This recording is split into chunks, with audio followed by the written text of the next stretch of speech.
જય દ્વારકાધીશ.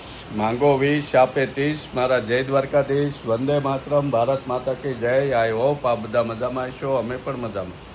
આજે તારીખ 22 જૂન 2025 અને વહેલી સવારમાં 7 વાગ્યામાં ગુડ મોર્નિંગ થઈ ગયું સુરતમાં. તમને બધાને વેરી ગુડ મોર્નિંગ.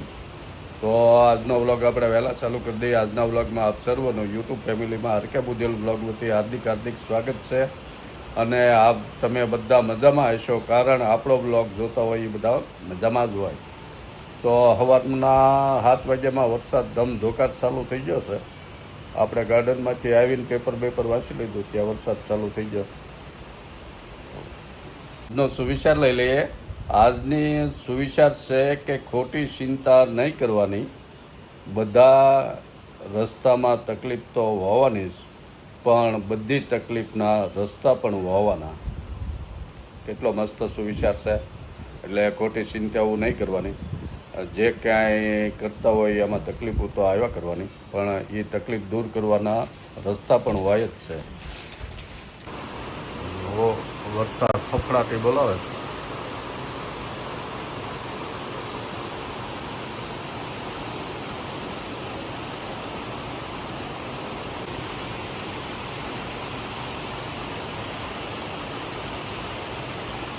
કેમ? જય દ્વારકાધીશ. રાધે રાધે. કેવો વરસાદ જામ્યો છે.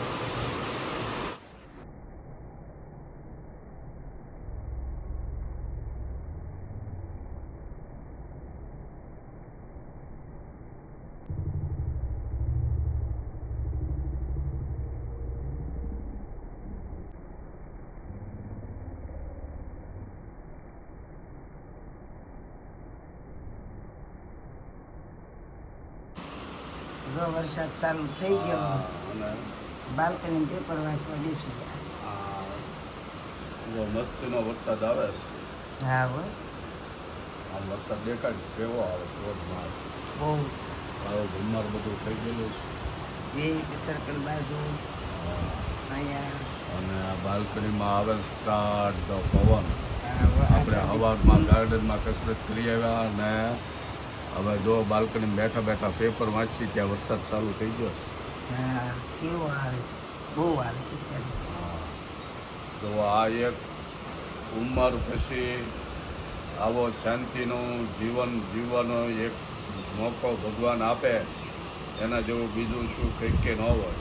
આપણે જો બેસી ગયા, આજે રવિવાર છે અને મસ્ત મજાનો વરસાદ આવે સિઝનમાં. બધાને આવી શાંતિ આપે ભગવાન.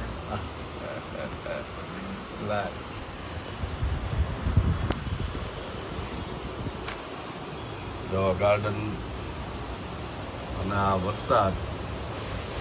આ જગ્યા રહ્યા છે તે અત્યારમાં ફરાળ કરે છે. પપીતા જો 11 છે હાલ, એટલે આપણે 11નું વ્રત રહી. અત્યારમાં ફળાહાર, આ બધું ફળાહાર. જે જંગલમાં ઋષિઓ મુનિઓ રહેતા હોય ને ફળાહાર કરાય એવું ફળાહાર કરવાનું. જો આ સિઝનના જાંબુ છે. હા, વરસાદની સિઝનમાં જાંબુ કદાચ મહિનો દિવસ આજુબાજુ આવતા હશે માર્કેટમાં, હા, પણ જાંબુ જેટલા તમને ભાવે એટલા ખાઈ લેવા. જાંબુ બહુ ગુણકારી. પોપૈયા ગુણકારી.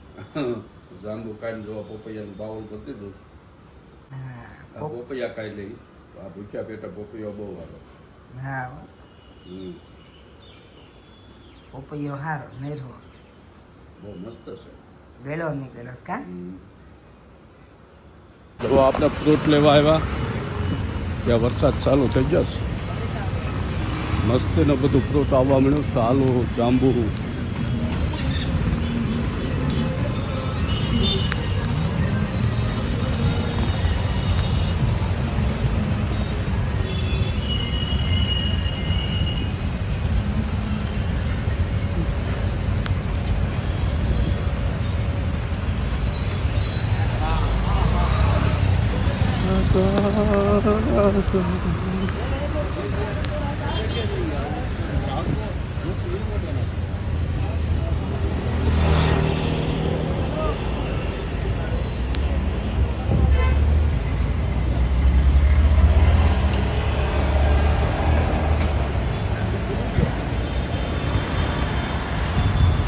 વરસાદ તો સવારમાં હારો આવી ગયો, પછી ઝરમર ચાલુ હતું અને બપોરના વાગી ગયા 12:30.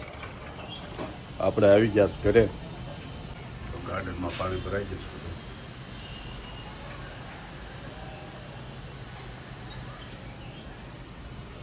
હવે આજ છે એકાદશી, એટલે એકાદશીનું ફરાળ. એમ શું બનાવવાનું? ફરાળી ભાખરી, સૂકી ભાજી, છાશ, રસ છે પણ કરી તેમાં રસ જ ખાય. નહીં, આપણે રસ પૂરું. ભીમ 11 વહી ગઈ ને એટલે રસ ન કરો. અને અમને ભાવે. હા, તો આપણે ભગવાનને ભોગ ધરવાનો. હાલો ધરી વાળીએ. ફળાહાર. હા,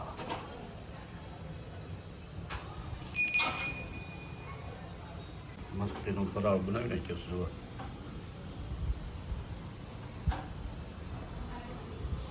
એકાદશી જે રહીએ કે એના બધાને રહેવાય જ તે. એકાદશી રહેવાના ફાયદા, 15 દિવસે આપણે પેટને એક આરામ મળે. આપણે કેમ દર રવિવારે રજાઓ હોય, શરીરને આરામ મળે, એમ 15 દી એકાદશી રહ્યો એટલે અંદર પેટને આંતરને આરામ મળે. પણ એ તો હાવ ભૂખ્યા રહ્યો તો આપણે તો આ ફરાળ ખાઈ તોય ઘણો ફેર પડે.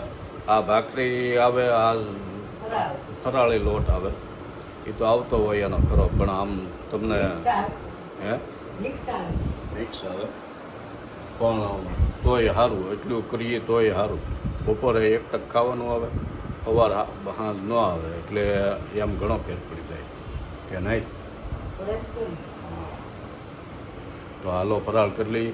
તમે બધા 11 રહેજો ને ફરાળ કરી લેજો. જો રવિવાર ને વરસાદની મજા.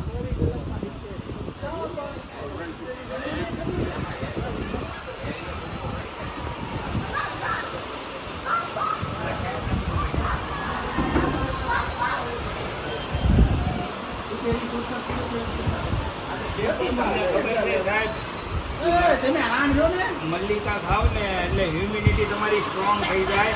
તમને આવતા સોમાં ઉઠી શક્તિ નહીં થાય. મલ્લિકા નકરી સ્વાદ ની સારી નથી. ગેસનું કેમ રહે? ગેસનું એ થોડું આપણું બેયનું સ્ટેક કરો દે કે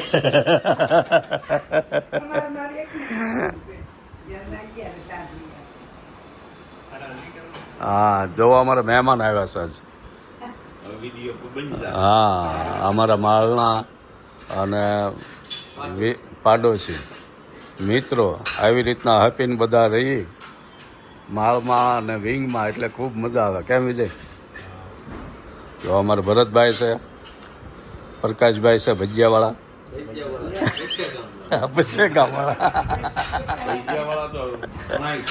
હા નહીં, આપણા ભજીયાના વિડીયોમાં તો પ્રકાશભાઈ જ બનાવેલા હોય, એટલે બધા ઓળખતા જ હોય. હા, જો ટાઢોળું થઈ ગયું, વરસાદ બહુ આવ્યો એટલે એમાં ગરમા ગરમ ચા ની મોજ માણવાની. લ્યો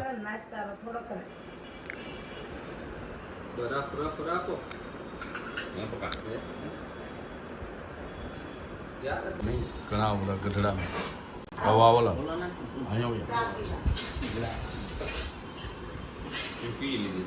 હા, જો અમારે એક ઘટતા હતા. લ્યો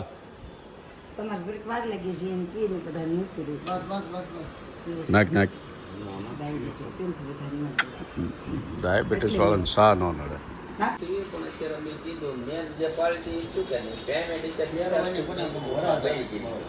બધા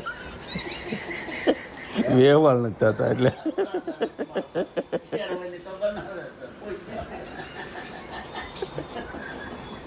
તો મહેમાન ભાગ્યા 8 વાગ્યા,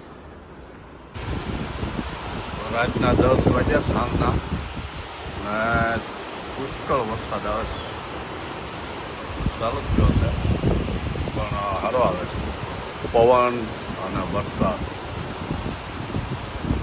આપણે વાળું પાણી હતા ને 11 સુધી, એટલે 2 ગયા સિંડોળા અને વરસાદની મોજ માણીએ છીએ. અને આજનો બ્લોગ આપણે પૂરો કરીએ. તો આપણે બ્લોગ પૂરો કરીએ છીએ. મળીએ નવા બ્લોગમાં.